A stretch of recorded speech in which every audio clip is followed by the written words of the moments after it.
Heaven! Jesus, is that you? Mm-mm. Hey, what's up, hustlers? I'm here with a fierce hustler, Miss Nkechi Paris, owner of Little Beastie Light, a very ambitious young lady. So, Miss Paris, what inspired you into this business venture? Okay, I've always had a passion for cooking. Not baking exactly, but due to the pandemic, I started, looking for another hobby. And I found myself baking a lot of cinnamon rolls because I had a craving for it. And after sharing it out to my family and friends, I was like, yo, I could turn this thing turn my hobby into a money making. Watch it that. So as a result, I started with the cinnamon rolls and I started there.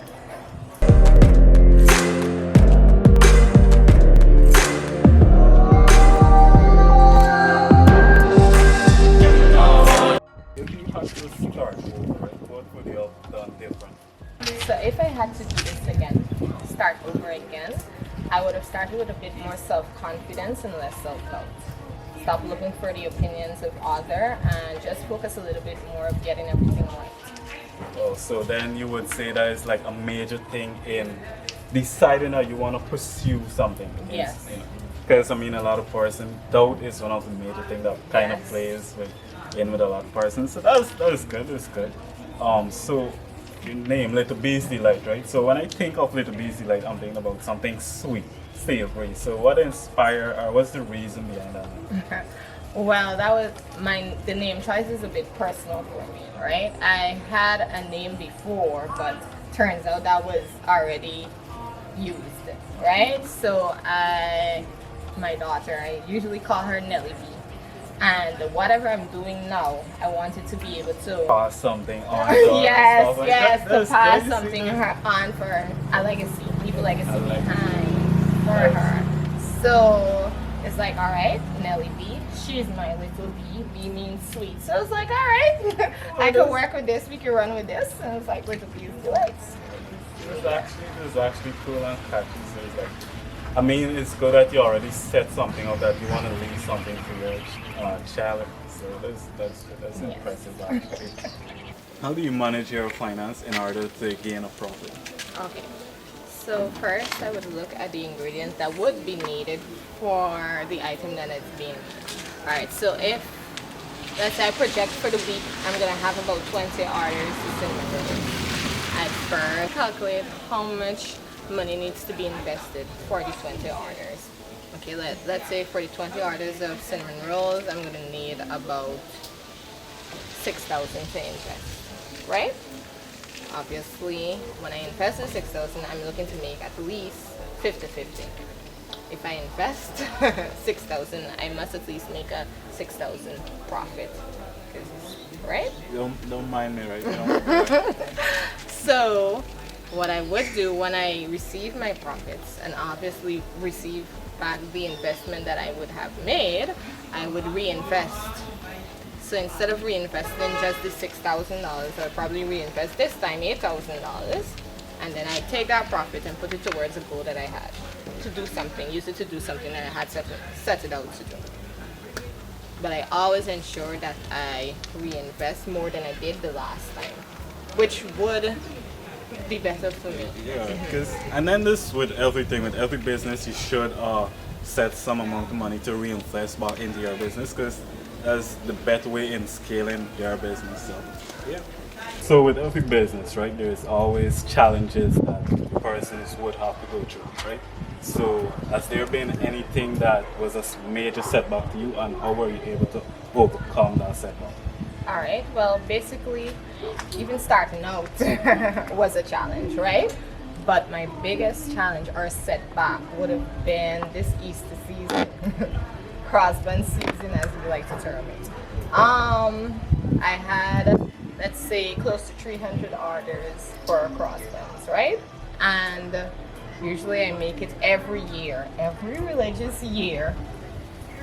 But I don't know, for some strange reason, I think mentally I got accustomed to making the cinnamon rolls.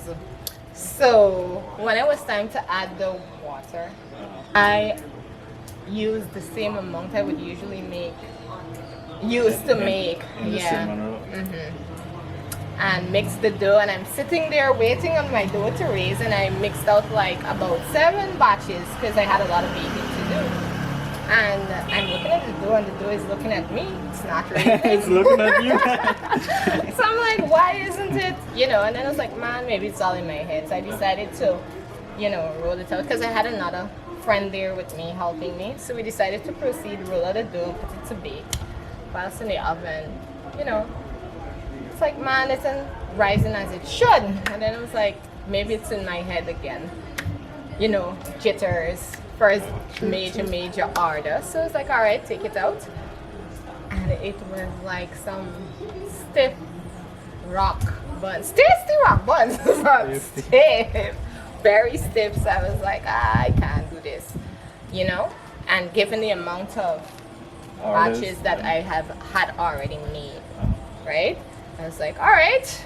Then my friend was like, man, this isn't hard, this isn't too stiff, this could work. So I decided to take it and give like 2 or 3 customers, I think I gave it to.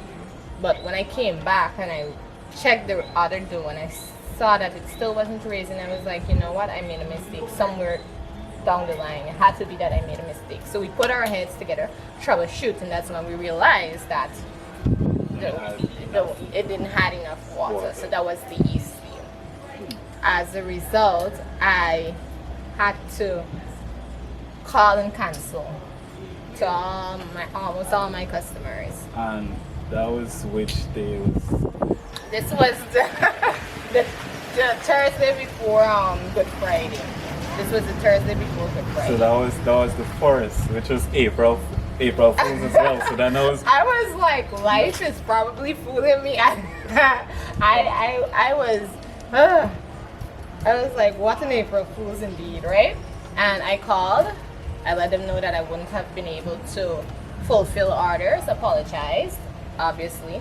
I took that hit, and what I did do was reschedule with some customers, see if they would have been able to take it the next day, or rather within the other week.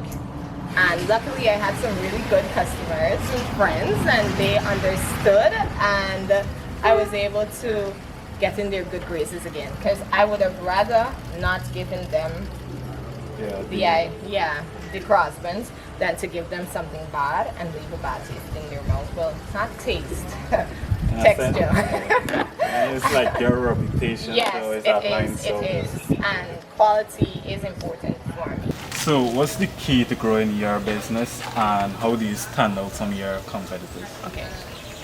Key to growing my business and any other business that I would think is persistency. You've got to be persistent with what you do. Be constant, be at it. There will have days that you won't even feel like getting up and making or doing anything, but push past that feeling. And as it relates to my competitors, I'm not quite sure what they do, but I do know I try to have a relationship with my customers. I'm sure that I check in to see what is it that they're looking for. If it is anything specific, like a different topping than I would usually make, like, would you like your product hot? Like just on That's the a oven? real thing? Really? That's like, a real really, I do get customers who want the item like soon as it come out of the oven, you just put on it and deliver it so they get it warm. And so has there been anyone that like commented about like the toppings or what's not? Yes. I've actually had a customer requesting different toppings. I think he wanted chocolate and nuts and caramel syrup. Chocolate syrup, everything I think that could have been held on a cinnamon roll, he wanted that. So I do have customers like that. Okay, wait. So So you're talking about relationship, like communicating with Yes. your customers, right? So then would you say that's also important in ensuring that you get referrals? Because I mean, good customer relationship is key in a sense. Yes. Business. Yes, of course, of course. If I satisfy my customer, obviously, more than likely, that customer would be like, yo, I had this was good, customer service was good, give a referral. And that's how I have accumulated a lot of my clients through referrals. Not necessarily marketing, because I'm still working on that part of my business. That's not one of my strongest points. But most of my customers are from referrals. So what advice you would give to persons if this whether now starting out the business or in business? Okay. Like I said earlier, persistency is key. Be self-motivated. Don't doubt yourself. Give it your best. You have to give it your best. Because if you're going to go in it halfway, then it won't last. If you're going to do something, be sure to put your best foot forward and to be the best you can be. Alright, so I'd just like to thank Miss Paris for spending this short time with us. And Don't forget, our link is in the description. So bless her. Thank you. Oh, don't forget, subscribe. Peace!